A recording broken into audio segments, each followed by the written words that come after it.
Oh boy, it's been an intense day here today at the office. Man, some of these emotional days as a personal trainer, life coach, mentor, whatever you want to call it, can take a heavy toll on you.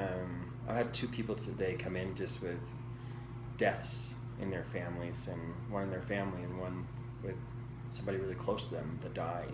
And the reflection that happens in people's lives when they come and they show up with that kind of intensity, but also vulnerability when they show up to a training session. A lot of the sessions that I do, they never make it to the floor. Through my process and how I've chosen to take the approach to health and fitness is a very emotional approach, which means that you are responsible as a personal trainer. I am responsible as a personal trainer to make sure when people come in here that they leave feeling better.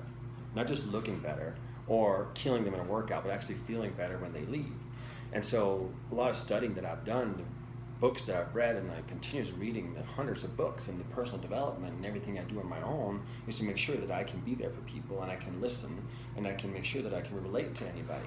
And so people coming in with the kind of depth that they're willing to talk about is basically what it's all about to be a personal trainer.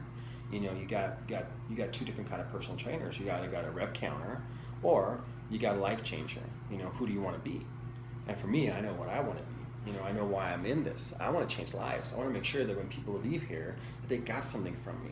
I want to make sure that they value my service so much and my friendship and being able to have this space where they can breathe and they can be authentic and they can talk about themselves. I want to make sure they value it so much that they will always come back here. And I want to make sure that when they leave and they're done and they are not training with me anymore, coming in to see me anymore, that they would have a good feeling about all this. Basically just providing a service that has so much value to them so you can be that catalyst for change in their life, where they choose to show up for themselves. That's how I see our job as a personal trainer. That's how I see that you have to run your fitness business, is all through making people feel better when they leave. So if you're a personal trainer right now and you're sitting out there and you're studying how a front squat is compared to a back squat, for 99% of the people that come through your door, it's not going to matter. For the average mainstream people, it's about a person is about feeling better when they leave you. Okay, so a lot of the studying that you have to do has to be in the emotional aspect of things. Every single person you get in that door that has a goal that is physical always have an emotional link to it. There's always a reason for why people do what they do. There's always a reason for why people want change, they need change. Now, the two examples I had today where people walked in with deaths, they have come in with such a raw look on life. Like one of them started, like, well, what do I need to change in my life to make sure that I have no regrets when I die? This person that died is the same age as me. This person that died was not supposed to be dead, but now they're dead. How the heck do I value my body and my physical appearance and all those shallow things and those goals and still make sure that I don't neglect it? How do I value it? Where do I prioritize it? And that is where you have to go in and help. You have to be able to go in and help that process of prioritizing their life, showing them, being a mirror for them through simple processes.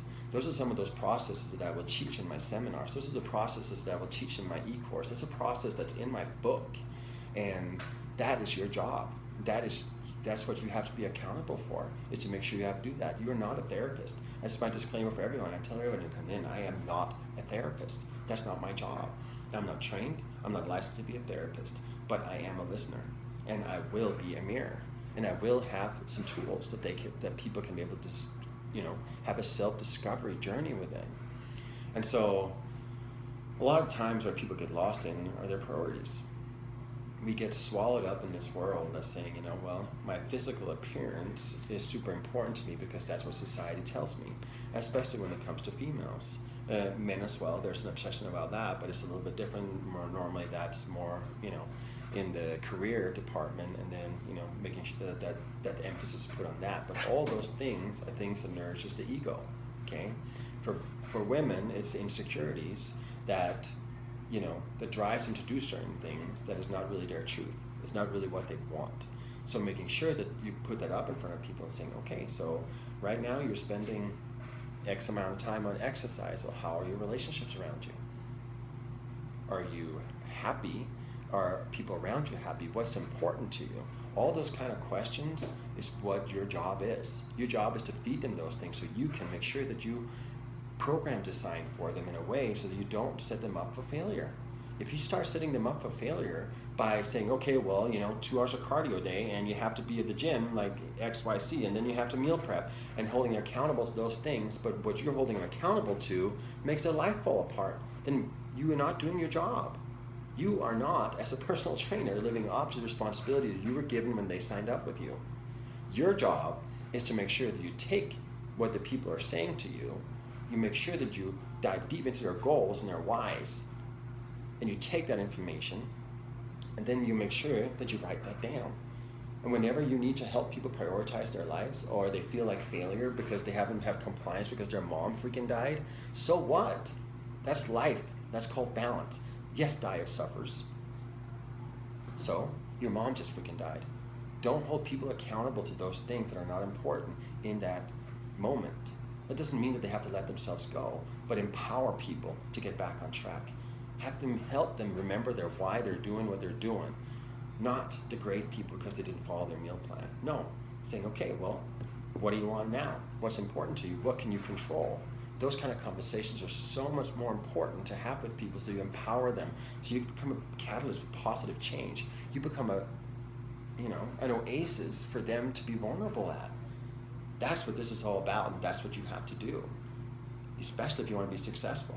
If you want to connect with people, if you want to build a business out of this, then that's how it's done. If you want to charge a certain amount for your services, then if you're a rep counter right now, then it doesn't matter. Find something else to do, because you're going to fail. If you want to build a network of people that trust you and that will send you endless referrals and you'll have a waiting list, you have to go into the referral business. And the referral business is a relationship business. The relationship business is investing in people emotionally.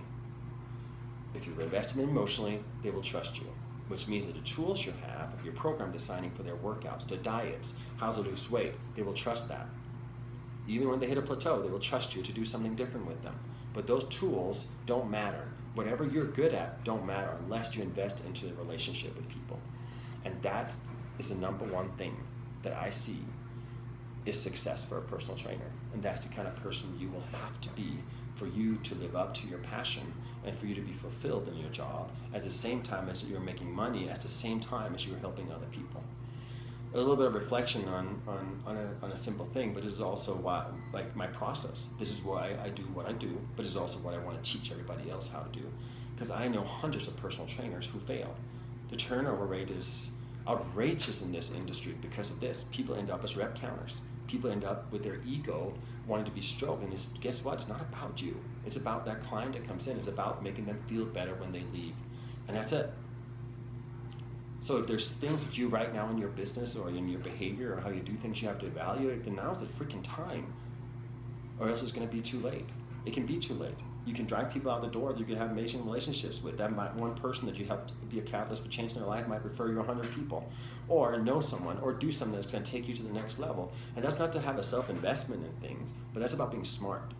And that's about knowing your occupation and exactly what you do. And if you want to make money, if you want to keep this, and if you want to have this as a passion, you have to work smart. Working hard is not important. You have to work smart. And sometimes that's hard, but it's about working smart.